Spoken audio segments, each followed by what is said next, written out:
Good morning and welcome to the JMCSS podcast for the district. I'm Greg Hammond, Chief of Public Information for the Jackson-Madison County School System. January 22nd through the 28th is School Board Appreciation Week in the state of Tennessee. This is a great time to focus on the crucial role our school board members play in our communities and schools. Today, we'll visit with School Board Chairman Pete Johnson to discuss the team aspect of our current school board, reflect on the hire of Superintendent Dr. Marlon King, and the shared progress our community has made in education. For the district, the JMCSS podcast is a production of the Jackson-Madison County School System in partnership with Forever Communications. You can listen to this episode on demand on Apple iTunes, Google Podcasts, Spotify, or wherever you listen to your favorite podcasts. Chairman Johnson, welcome to Thank you, For Greg, the and I District. appreciate the opportunity. He represents District 1, Zone 6, so that's south, that's Denmark. But the cool thing about you, Mr. Chairman, is the fact that, you support schools and initiatives all over the district. So as I'm out, I see you everywhere. So my first question, what's your mindset as you approach your job as a school board member? Well, actually, first, as elected school board member, you represent the district. Okay, but my background in community service and activism is that the entire county is part of my responsibility as it relates to schools. So you mentioned that South Elementary and Denmark Elementary are in my zone, but West Bemis and South Side is closely in my area, and that's where most of the kids in my zone go to. So when I go to those schools, I'm still supporting kids that's in my district. We're visiting with James Pete Johnson. He's the school board chair for the Jackson-Madison County School System. There's got to be a story behind the name Pete. Officially, you look, it's James Johnson, but everybody around Jackson knows you as Pete. What's the story there? That goes back, again, to community. In my community, and when I grew up, everybody had a nickname. And actually, my grandmother, my maternal grandmother, gave me that nickname. And, of course, family carried it on. In small communities, when you have nicknames, most of the time, people don't even know your real name. So when I bring up James Johnson, everybody asks, "Who's that?" And it says Pete. It's I know him. So that's how I got that nickname. Pete, if I may, sure. Let's go back. It was 2020. The nation was beginning to learn the depths of the COVID pandemic. Meanwhile, in Jackson-Madison County, we were in the final stages of selecting a new director of schools. Take us behind the scenes a little bit, okay? What stood out about Dr. Marlon King that, gave you guys the confidence to make such a crucial decision in such an important moment in our community? First of all, you're correct. It was a crucial time and a scary time, I think, for the community, for some of our board members. So what we did is actually we moved forward. And that's one of the things that you find about me even when going gets tough, we've got to move forward. And that was the mindset of most of the school board members. During the pandemic, there was a couple wanted to pause because of the pandemic. But I knew that for change, we didn't need to pass up the opportunity. We have done a lot of background work with TSBA in the search. And there was a wide group of professionals that were really, really good candidates. Dr. King's picture and persona met not only the paper backgrounds and qualifications, but one of our community meetings, we had community meetings to get input from the community on our selection process. In one of those meetings, a high school principal stated that one of the things that characteristics that the superintendent need to have is that he need to love kids. Okay. Well, with that, during the interview process and some of the presentations that Dr. King made, showing his background with kids, how he promoted kids and worked with them. Man, it was a really, really easy process for me to go through. Case in point, today, as we're recording this podcast, a group of students from Madison Academic are headed to Rockin' Dough Pizza. Wow. The superintendent's paying for it because, they competed at the state level in cross country. Right. They've represented the district well in Exactly. the field of competition and in academics. And so he's treating them to lunch today for that. So these are the kind of things that are really kind of unheard of, but it really speaks to the point that Marlon King cares about the kids. That's the bottom line, and I think, and that's not something that I talk about underhandedly, but I'm pro with that. When we're totally focused, school board, administration, and teachers, and community, with helping kids and helping kids to be successful, I guarantee you we'll move forward and we'll be successful.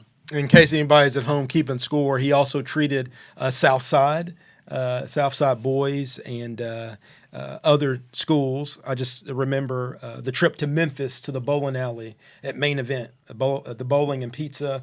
And so I mentioned Madison because that's happening today, but it's been happening throughout his tenure. He really, really cares about the students and he cares about employees, and it's obvious when you look at his record, his performance, the individualized plan in every employee. He cares about his employees and he cares about students. We're visiting with Pete Johnson. He's the chairman of the Jackson-Madison County School Board. And hey, Sunday, today starts School Board Appreciation Week in the state of Tennessee. We're going to take a quick commercial break and then come back. We're going to talk about the bevy of accomplishments that happened in 2022, but we'll also look forward to this current semester. You're listening to For the District, the JMCSS podcast on JJ 97.7 FM. Hi, I'm Tad Pohl, host of the Morning Splash on Froggy 104, and a proud JMCSS parent. My wife and I chose Jackson-Madison County Schools for our kids. Brooklyn is an honor roll student who has found an aptitude for art and is also a member of her school choir. And the twins are getting excellent instruction in pre-K and learning valuable social skills. The kids love their schools and their teachers, and we are very proud to be JMCSS parents. Jackson-Madison County School System is a Level 5 district and tuition free. It just makes sense. Hi, I'm Greg Hammond, Chief of Public Information for the Jackson-Madison County School System. With an increased focus in the fine arts, athletics, workforce development, and early career opportunities for students, there's never been a better time to choose us. Tuition-free, Jackson-Madison County Schools. Visit jmcss.org today to schedule a tour or call 731-345-7011. Hello, I'm Elias, a star student at Arlington Elementary School. You're watching For the District. Now back to the show. Welcome back to For the District, the JMCSS podcast on JJ 97.7 FM. I'm Greg Hammond, Chief of Public Information for the Jackson-Madison County School System.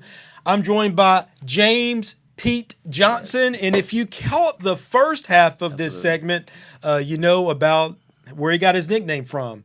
If you were too late and you didn't catch it, you'll have to get online, either our YouTube page, Radio 731, to catch the first half also of this interview. Chairman Johnson, looking back at 2022, the superintendent at the end of the year, just before Christmas, put out a letter to parents, to the community, talking about the accomplishments, because it's important for us to look back as we move forward. 9 schools designated reward schools, absolutely, not by us, but by the Tennessee Department of Education. 12 level 5 schools, and that's the highest designation in the Tennessee value added metric. And just let's sit on that for a moment. We're making progress as a district, in academically and students learning. You've been at this for a long time. Yes. As you think about the progress we're making in this moment of time. What are your thoughts? The biggest thing that I think I want to bring out is what happens behind the scenes. Okay, one of the things is the heavy lifting goes into training, teaching teachers how to teach, professional development, not only from professionals in our district, but outside the district, proven professionals that have school turnaround background. That's one of the things I think Dr. King has really valued and we valued, and that goes on every single week. He trains teachers, not only teachers, but principals officially every single week. And I think that background with professional development, rewarding not only teachers and principals, but rewarding students to help them perform better. I think that's some of the background to give us some of the rewards that we are reaping right now. Pete, that's a great comment and reflection, because as we talk about these headlines, there are teachers behind the scenes and support staff behind the scenes that are helping accomplish this. I know right now, and we have 46 pre-K classes in operation. That's a historic high for our school system. Adding to that, recently the school board, you guys voted on a resolution to request additional dollars from the state of Tennessee to fully fund pre-K. Right, exactly. Speak on that for a moment and why that's important. Well, actually, the background of pre-K, the state actually funds part of the pre-K program, not fully, through grants. We fund through general purpose budget the rest of the pre-K classes. Research shows, and teachers, principals, our pre-K team will tell you that when our kids go through pre-K, they perform better. They're most likely not to repeat classes. They become more socially oriented. They're disciplined better. So that's one of the things that we want to make sure that we carry that process on, but not on a limited basis. That's why we had the resolution asking the state to fully fund universal pre-K, to give every student an opportunity with parents voluntarily. Right now it's voluntarily. I'd like to see that open, where we can actually have the funding. We don't have to worry about when the funding is coming, if the grant's going to go out, pass us by, and that type of thing. Because now, with 46 pre-K classes, historic, that's over 900 students. Think about it. Because the max number of students in a pre-K class is 20. When you do the math, that's over 900 students that we're serving in a system that 60% of our kids are Title I students. So that's a big deal, in my opinion, giving them that opportunity and to advance. And in reflection, MLK Day was just a few days ago. Yes. And Black History Month is just a few days away, really.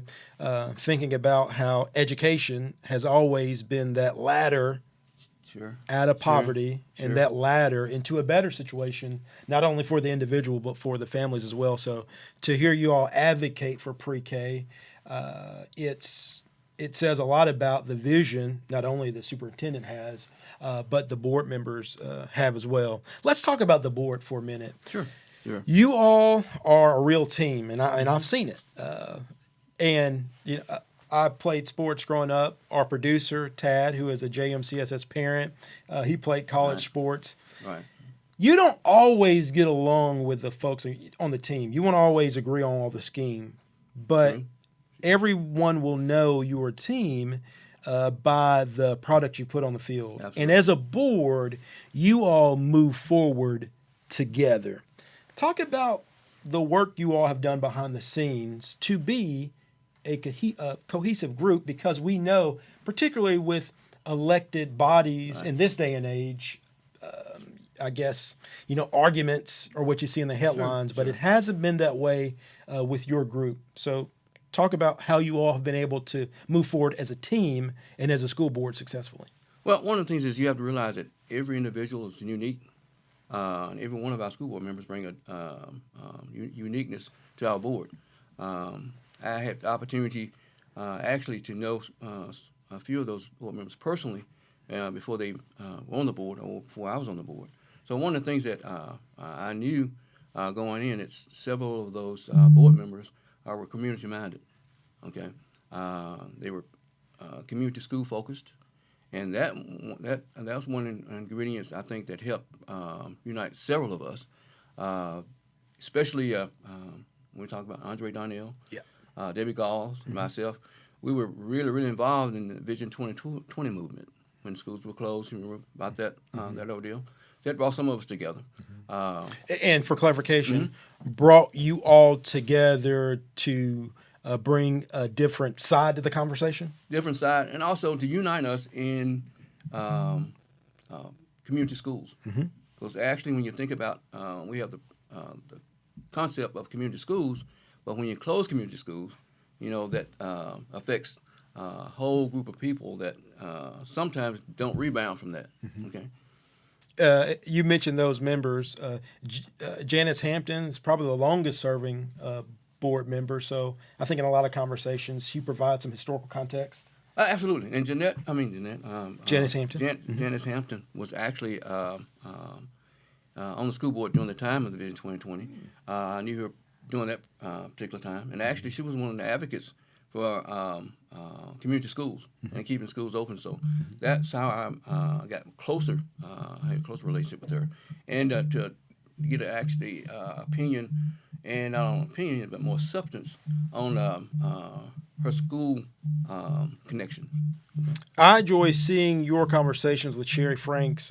Sherry, I think, worked in a Fortune 500 company Yes. in logistics. Talk about what she brings to the table in her background.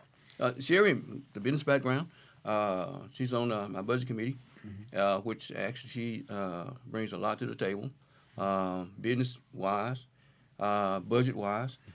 She also has skin in the game. She has students in our school system. So that's another big deal, in my opinion, when you have skin in the game.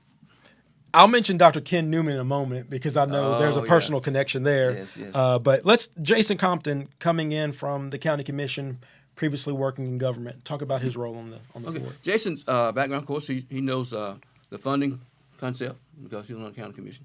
But the other thing he brings to the table is that that he actually manages the ball fields.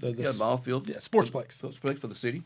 So that's the athletic background that he's already added some flavor to his special ideas and concepts, especially when we talk about building the new athletic football stadium for JCM. The Omen Arena project. So he adds really good, well-rounded concept to that venture. You mentioned Andre. You mentioned Debbie. Talk about Harvey Walden. And, I actually, you mentioned again these opportunities to get to know you all. He told me his story and his motivation. He told me about his son, who's a special needs a student. Right. And talk about Harvey, and I guess he's one of the new faces on the board, what he brings. Right. Like Jason, he's one of the newer board members. One of the things I just mentioned about skin in the game, he has a special needs. Again, and public schools, actually, that's a big deal. One of our primary focuses, because we educate all kids. Special needs is one of the those top form programs that we have, and I think that's admirable for us. Harvey also is a businessman. That's right. He owns a farm out in the Dumont community. So actually, he stopped by my house several times when I was working in the yard, and we've chit chat. I imagine he may get some pointers from Debbie. Debbie being in the farm business and being a beekeeper. Scott Gatlin. When I watch you all work, I think if anyone can understand the position you're in, it may be Scott, simply because he's been in similar positions, particularly in independent schools and private schools. He's done some work at the youth town. Talk about Scott Gatlin and the leadership that he brings to the team based on his past experiences. Well, Scott, he's unique. He has education background. That's right. That's a plus.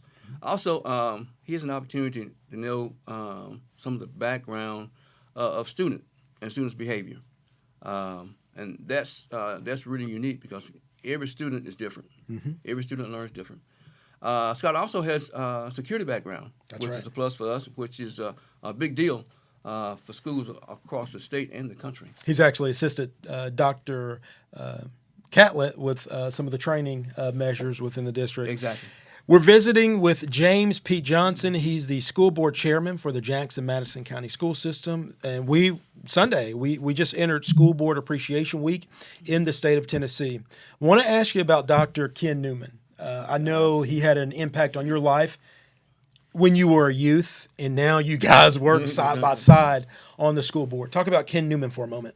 When we talk about uniqueness, I guess Dr. Newman is one of those individuals. He's been in education, for over half a century, and he worked for 23 years at West High School, my alma mater, and to put more, surface on that, he was actually my 12th grade English teacher. So when you have this turnaround now, he was a mentor. Now we're mentoring each other. It's a really unique situation, and I think we gel. He knows a lot of the background of the system because he's been in Jackson-Madison County system for a number of years. So for historic purposes, he's a good resource. For education, teacher training, he's a good resource. We're visiting with James Pete Johnson. He's the board chair for the Jackson-Madison County School System. I shared a photo on social media. Oh, wow. I don't know. You guys may have seen it by now. It's a black and white photo from back in the day. Again, Chairman Johnson has been an advocate for the community and for schools for a long while. We're going to talk about West High for a moment after this commercial break, and we'll also talk about the groundbreaking for Pope School and plans for Oman Arena. You're listening to the JMCSS podcast for the district on JJ 97.7 FM. Yes. Hi, I'm Terica Smith, a local attorney and proud JMCSS graduate, but I'm also a JMCSS parent. We chose Jackson-Madison County Schools for educational options that are innovative and challenging. Whether it's the Academic Academy at Northeast or early college and career opportunities at JCM Early College High, JMCSS offers classes and programs that will prepare my son for college and beyond. Plus, JMCSS is a Level 5 district and tuition free. It just makes sense. Hi, I'm Greg Hammond, Chief of Public Information for the Jackson-Madison County School System. With an increased focus in the fine arts, athletics, workforce development, and early career opportunities for students, there's never been a better time to choose us. Tuition-free, Jackson-Madison County Schools. Visit jmcss.org today to schedule a tour or call 731-345-7011. I'm Nixie. And I'm Annie. And you're watching For the District. Now back to the show. Welcome back to the JMCSS podcast for the district. I'm Greg Hammond. I am visiting with School Board Chairman Pete Johnson because today begins School Board Appreciation Week in the state of Tennessee. If you missed the first two segments of this podcast, I want to remind you of this show. And that is an alarm. That they call that an alarm. Let me turn that off. Want to remind you that you can check out this episode or previous episodes at any time on Apple iTunes, Google Podcasts, Spotify, or wherever you listen to your favorite podcasts. And of course, we always invite you to tune in to JJ 97.7 FM Sunday mornings at 10:30 for this very informative podcast. Chairman Johnson, I want to ask you, we do the Superintendent Spotlight, which again, something that Dr. King has brought on, reminding us to have this pride not only in our schools, but in our community and the district. You are West High, class of 1971. Exactly. When folks talk about West High, tell me those memories quickly that, swirl through your mind. Well, actually, back then, our competitor was not JCM, but Mary High School, East High School, and those names they still surface among alumni. The East High School is gone, it's closed. Mary High was actually combined with Jackson High, so it's JCM. So we still have those alumni and those people that's actually diehard alumni, whether it's East, West, JCM, Mary High, that we still bond. And I was mentioning one of our retired teachers, Gertrude Copeland. She was actually in the first class, graduation class of JCM. I was graduating West High in 1971 also.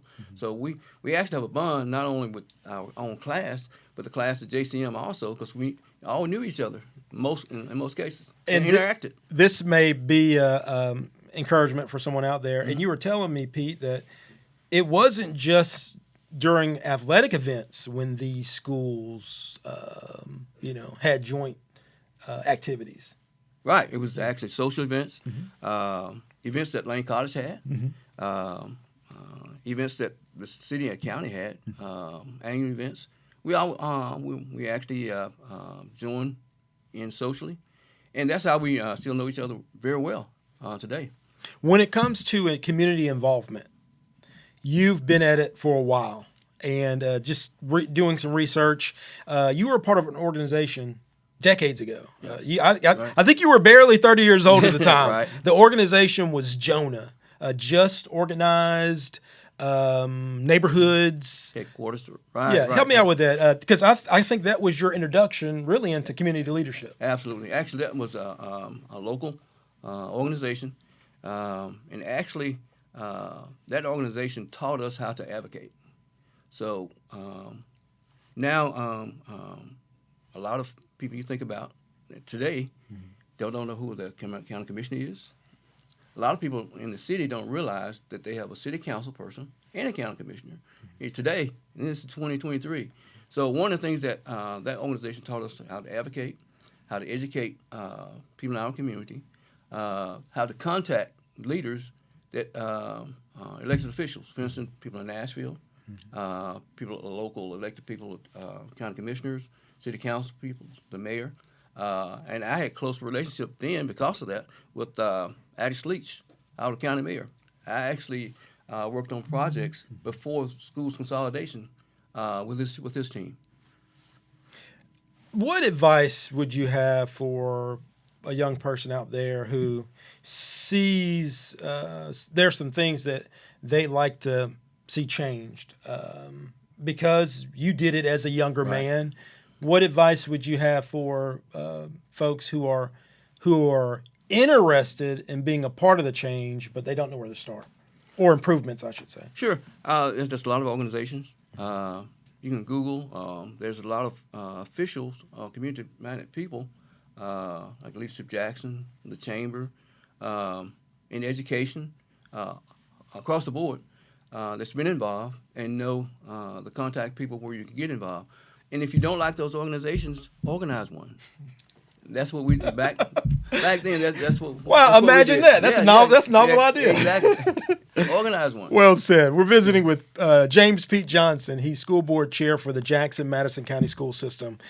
A lot of interesting things going on in our school district right now, Yes. And improvements, changes, innovative things. We're getting ready for our second annual JMCSS Gala. Last year, the community, businesses and leaders helped us gather $60,000 to fund initiatives for future school district projects. Also, the plans for Omen Arena, Hub City Central. Talk about for a moment Omen Arena and the investment that the school system is going to lead, not only for the school district, but for the community in that area. Well, it's an investment, and I said previously, one of the things that we do and we focus on is that we focus on helping students succeed. So how does Omen Arena do that? Actually, it gives us a district regional-wide focus on bringing some of the tournaments, athletic tournaments, that our kids have to travel across the state to do right at home. And I think having that advantage sometimes not only is good for our students, but it's good for our city and county economically. And I can just speak to it, being on this side of education, going on 3 years now. The central office receives calls all of the time, not just internally, teachers and organizations wanting to hold regional meetings or large meetings, but folks at the state level, because of where we're situated between Memphis and Nashville, people call on our school system many times to host events. And then you think about the economic opportunity, because when they come to our town, they have to eat somewhere. Yeah, exactly. And they have to stay somewhere as well. So it's really a win for our school system. Briefly, if you would, mention the Pope school. And it's great that we receive updates monthly about the progress being made in the Pope school project. Of course, it's going to be a pre-K through 8. Just your comments and reflection when you again consider, the county commission voted unanimously to fund it, and just what this means for our community.